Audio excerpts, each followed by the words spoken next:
दक्षिणापुर नाम के गांव में शारदा और अनामिका सास बहू रहते थे। शारदा का बेटा था रमेश। रमेश कूली का काम करके जीविका चलाया करता था। क्योंकि वे बहुत गरीब परिवार थे, इसीलिए बहुत दिक्कतों का सामना करना पड़ता था। शारदा अनामिका भी बेकार के कागज इकट्ठा करती थी और उसे बेचकर खाने के लिए रकम कमाती थी। तीनों मिलके काम करते थे, फिर भी उनकी परिस्थिति ऐसी थी। बेटा अनामिका, चावल का माड़ है क्या? नहीं सासू माँ, कल का बिरयानी है, आप खाएंगी क्या? हाँ ले आओ, मुझे बहुत भूख लगी है। मुझे कुछ खाने का मन कर रहा है जल्दी से। रुकिए सासू माँ, तुरंत ले आती हूँ मैं। ये कहकर अनामिका अंदर जाती है पिछले दिन का बिरयानी का पैकेट ले आने के लिए। क्योंकि वो खराब हो चुका था, इसीलिए बहुत दुर्गंध आ रही थी और मक्खियाँ भी उस पर उड़ने लगी थी। शारदा बिरयानी का एक निवाला मुंह में रखकर कहने लगती है, छी छी, ये कैसी बिरयानी है? बहुत दुर्गंध आ रही है। मैं इसे बर्दाश्त नहीं कर पा रही हूँ, लेकिन क्या करूँ, भूख की वजह से खाना ही पड़ेगा। आपको नहीं खाना तो बता दीजिए सासू माँ, मैं और मेरी पति खा लेंगे। इतना नानुकुर ना करे, हमारे लिए बिरयानी खाना ही बहुत बड़ी बात है। घर में कोई अनाज बचा है तो वही मेरे मुंह पे मारो, मैं उसे सूप बनाकर पी लूंगी, लेकिन ये बिरयानी नहीं खा सकती हूँ मैं। ठीक है सासू माँ। ऐसा कहकर अनामिका उसे कुछ दाने देती है। शारदा उस अनाज का सूप बना के पी लेती है। तब तक रमेश वहाँ पर आता है। रमेश को शराब पीने की आदत थी और वो पूरी तरह नशे में था। आते ही वो गाना गाने लगता है और बोतल भी साथ ले आता है। किसके लिए है ये, किसके लिए है? शराब की बोतल, चिकन का टुकड़ा, किसके लिए है? मेरे लिए है। अरे रे, फिर तुम नशे में हो? हम यहाँ पे खाने के लिए तड़प रहे हैं और तुम जाके रोज रोज पी कर आ रहे हो। हमारे बारे में थोड़ी चिंता भी तुम्हें नहीं होती? ए हट, जाओ यहाँ से, अपना मुंह बंद रखो। मेरी माँ तो मुझसे कुछ कह ही नहीं रही है और तुम इतनी बातें कर रही हो। रुको, तुम्हारी जर भी उतारता हूँ। क्या सासू माँ, ये नशे में ऐसी बातें कर रहे हैं और आप एक शब्द भी नहीं कर रही है। आप कुछ नहीं कहेंगी तो ऐसी फालतू की बातें करते रहेंगे ये। तुम क्या समझे हो? तुम इस तरह से पी के हम सभी को परेशान करते रहोगे? अरे मेरी पत्नी तो मुझसे कुछ कह नहीं रही है और आप कहने आ गई है। आप बूढ़े इंसान हो, जाकर कोने में बैठ जाओ, हमारे बीच में मत आओ, समझी क्या? हाँ तो क्या कर लोगे तुम? ये वो इंसान है जो पूरा बोतल पीने के बाद भी पी सकता है, वो है रमेश। परेशान मत करो, जाओ यहाँ से। तुम क्या करना चाहते हो?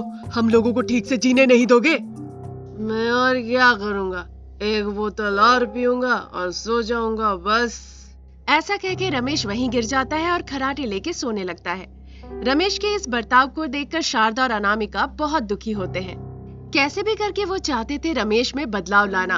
उन्होंने बहुत कोशिश की, पर रमेश नहीं बदला। क्योंकि वो रमेश से कुछ कह नहीं सकते थे, इसीलिए बर्दाश्त करते थे। कुछ दिन ऐसे ही निकल जाते हैं। रमेश पूरी तरह से पैसे देना बंद कर देता है। 2 वक्त की रोटी भी उनके लिए मुश्किल हो जाती है। बेटा अनामिका, हमें जीने के लिए मेहनत करनी पड़ेगी, बताओ क्या कर सकते हैं? सासू माँ, कल से हम गली गली जाएंगे, कोई ना कोई हमें कुछ तो काम देगा, वो काम करके हम जी सकते हैं। ठीक है बेटा। ऐसा कहकर सास बहू सोने चले जाते हैं। अगले दिन सुबह सुबह वो दोनों काम के लिए निकलते हैं। थोड़ी दूर जाने के बाद उन्हें एक टूटा घर दिखता है। कॉलोनी का सारा कचरा उस घर के आगे ही फेंका हुआ था। उस कॉलोनी के प्रेसिडेंट रविंद्र जी शारदा अनामिका को देखकर उनके पास जाते हैं। बहन जी, आप लोग कौन हैं? यहाँ क्या काम है? हम यहाँ काम ढूंढने के लिए ही आए हैं बाबू। मैं खाना खिला सकता हूँ, काम करोगे तुम लोग? हाँ बाबू, करेंगे। देखो, ये कचरा साफ करना है। इन कचड़ों को ले जाके थोड़ी दूर में एक खाली जगह वहाँ फेंकना है। मैं दोपहर का खाना खिलाऊंगा, रात का भी व्यवस्था करूंगा, पर पैसे नहीं दे सकता। तुम लोग काम करोगे क्या? हम करेंगे बाबू, हमें पुराने कपड़े भी दान कर दीजिएगा, हमारे पास कपड़े भी नहीं है।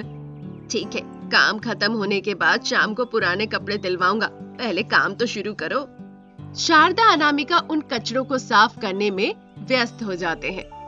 काफी समय लगते हैं उन सारे कचड़ों को इकट्ठा करके 1 किलोमीटर दूर जाके उन सभी कचड़ों को फेंकने में। दोपहर हो जाता है, तब तक सब इंस्पेक्टर वहाँ जाते हैं। जैसे वो आते हैं, रविंद्र को पकड़ लेते हैं। हम तुम्हारे तलाश में ही थे, तुमने हमें बहुत परेशान किया। कहाँ पैसे छुपा के रखे हो? खुद से बताओगे कि हम निकलवाए? हाँ, मुझे नहीं पता, सच में मुझे नहीं पता। शारदा अनामिका रविंद्र को पकड़ते हुए देख रहे थे खड़े खड़े। क्या मामला है वो सब इंस्पेक्टर से पूछती है। ये बहुत बड़ा चोर है, इसने चोरी की है और बता नहीं रहा है कि ये पैसे कहाँ छुपा के रखा है। ये इसका इलाका भी नहीं है। पिछले 1 हफ्ते से हम इसे ढूंढ रहे हैं, अब जाके ये पकड़ाया है। सब इंस्पेक्टर रविंद्र को पकड़ के ले जाते हैं। रविंद्र क्यों आकर कहा कचरा साफ करने के लिए, ये बात अनामिका सोचने लगती है। देर तक सोचने के बाद अनामिका को लगता है अगर कहीं पैसे कचरे में छुपा के रखा है तो। शारदा अनामिका मन में आस लेके उस कूड़ेदान की तलाशी लेने जाती है। काफी देर तक ढूंढने के बाद उन्हें एक सूटकेस मिलता है। वो सूटकेस जैसे ही वो खोलते हैं उसमें ढेर सारा पैसा दिखता है। सासुमा, हमें मिल गया, अब हमारी कोई तकलीफ नहीं रहेगी। हाँ बेटा, ये सब हमारे लिए ईश्वर का उपहार है। उसने हमारी गरीबी देखी तो हम पे दया की है। इन पैसों को हमें तुरंत ले लेना चाहिए बेटा। ये कहकर शारदा और अनामिका तुरंत उन पैसों को घर ले जाती है और रमेश की जानकारी के बिना उनसे छुपा देती है। बाद में उन पैसों से वो एक नया घर लेते हैं।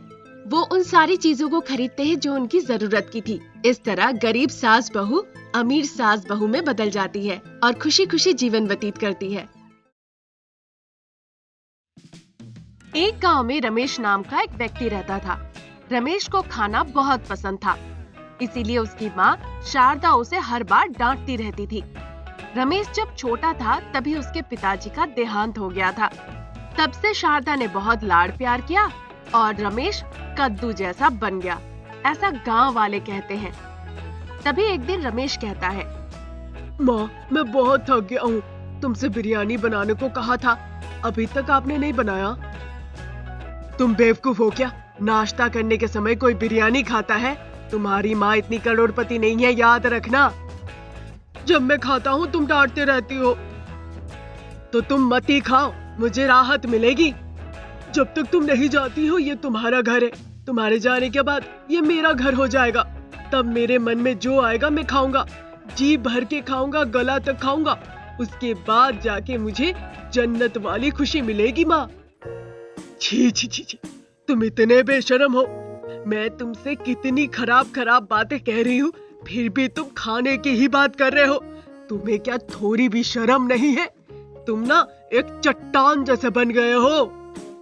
खाने के लिए मैं क्यों शर्माऊंगा माँ? पेट खाली रहना ही सब कुछ है क्या? एक बार पेट भर के खाओ, फिर तुम्हें उसकी खुशी समझ में आएगी। आधा पेट खा के ऐसी जिंदगी जीने का मतलब ही क्या है माँ, बताओ? ऐसा कहकर रमेश वहाँ से चला जाता है। शारदा को अपने बेटे की बातें बहुत बुरी लगती है। अगले दिन रमेश अपने दोस्त प्रसाद के साथ रास्ते से जा रहा था। बीच रास्ते में पानी पूरी वाला रविंद्र उसे मिल जाता है। पानी पूरी ले लो, पानी पूरी, मुंह में ऐसे पिघल जाएगा ये पानी पूरी। एक बार खाएंगे तो बार बार आएंगे और आके पानी पूरी मांगते रह जाएंगे। पानी पूरी ले लो, पानी पूरी, बढ़िया बढ़िया पानी पूरी। आइए पानी पूरी खाइए और मजे लीजिए। रविंद्र ऐसे गा गा के पानी पूरी बेच रहा था कि ये सुन के रमेश मंत्रमुग्ध हो जाता है और उसके मुंह में पानी आने लगता है। पर उसके पास पानी पूरी खाने के लिए पैसे नहीं थे। घर पे भी शारदा पैसे नहीं देगी। तभी रमेश सोचने लगता है, अरे प्रसाद, जैसा कहता हूँ वैसा करो। तुम कहोगे वो मैं क्यों करूं? अगर तुम वैसा करोगे जैसा मैं कह रहा हूँ तो पानी पूरी खिलाऊंगा। करो अब। अगर ऐसी बात है तो जल्दी बताओ दोस्त, क्या करना है? 1 प्लेट पानी पूरी खाने के बाद कहना पेट में दर्द हो रहा और नीचे गिर जाना। फिर पानी पूरी वाला तुम्हें उठाने की कोशिश करेगा, पर तुम उठना नहीं। तब उठना जब मैं कहूंगा तुम्हें उठने के लिए। पानी पूरी वाला जब उठाएगा, अगर उठ गए तो वो तुमसे पैसे मांगेगा और तुम कहोगे पैसे नहीं है तो वो तुम्हें लात मार के भगाएगा। पर जैसा मैं कहता हूँ ऐसे तुम करोगे तो वो तुम्हें बार बार उठाने की कोशिश करेगा। तुम नहीं उठोगे तो वो थक हार के चला जाएगा। समझे कि नहीं? गजब दोस्त, जैसे बोले हो वैसा ही करूँगा। ऐसा सोचकर रमेश और प्रसाद दोनों जाते हैं रविंद्र के पास पानी पूरी खाने के लिए। शुरू शुरू में प्रसाद एक प्लेट पानी पूरी खा लेता है। उसके बाद पेट में दर्द होने के बहाने से नीचे गिर जाता है। प्रसाद को क्या हो गया ये सोच के रविंद्र उसे उठाने की कोशिश करने लगता है। बहुत कोशिश के बाद भी वो नहीं उठता है। जब वो आखिरकार उठा नहीं, तब वो अपना पानी पूरी का ठेला लेकर जाने ही वाला था, पर उसने देखा कि ठेले में एक भी पानी पूरी नहीं है, पूरा ठेला खाली है। जब रविंद्र प्रसाद को उठाने में व्यस्त था, पीछे से रमेश पूरा पानी पूरी खा गया। रविंद्र ये बात शारदा से जाके कह देता है। हे भगवान, ऐसे छोड़ दूंगी तो नहीं चलेगा। मैंने तुम्हारे लिए एक लड़की देखा है, उसका खुद का नाश्ते का दुकान है। अगर तुम उससे शादी करोगे, तुम्हारी सारी परेशानी खत्म हो जाएगी। तुम पेट भर के खा सकते हो, वो पका पका के देगी। यही तुम्हारे लिए फायदे का सौदा है। शादी कर लो बेटा। शारदा ने जब इस तरह से खाने की बात कही, रमेश अनामिका से शादी कर लेता है। बहुत ही भव्य तरीके से शादी होती है, पर शादी के अगले दिन से ही अनामिका की टेंशन हो जाती है। अगर अनामिका इडली बनाती थी तो रमेश पूरा इडली खा जाता था। बिरयानी बनाती थी, बिरयानी खत्म हो जा रहा था। कुछ भी अनामिका पकाए, रमेश 2 मिनट में सारा खाना खत्म कर दे रहा था। इस वजह से कोई भी उसके दुकान में आ नहीं रहा था। हे ईश्वर, ऐसे ही कद्दू के साथ मेरा पाला पड़ना था। भगवान के लिए आप कुछ रास्ता दिखाइए प्रभु, बचा लीजिए मुझे। अनामिका भगवान से विनती करने लगती है। तभी एक जादुई इडली चमकता हुआ उसकी आंखों के सामने उत्पन्न होता है और वो इडली अनामिका के सामने आ जाता है। छी, लगता है किसी ने खा के यहाँ फेंक दिया है, मुझे डस्टबिन में फेंक देना चाहिए। ये सोच के अनामिका उस इडली को डस्टबिन में फेंक देती है। वो दिन निकल जाता है। अगले दिन जब अनामिका अपने दुकान में जाती है तो देखती है डस्टबिन इडली से भरा पड़ा हुआ है, वो भी सोने के इडलियां। ये देखकर अनामिका आश्चर्य हो जाती है। वो एक चमकता हुआ इडली लेके इडली के पात्र में रखती है। जैसे ही वो रखती है, बड़ी बड़ी इडलियां आ जाती है।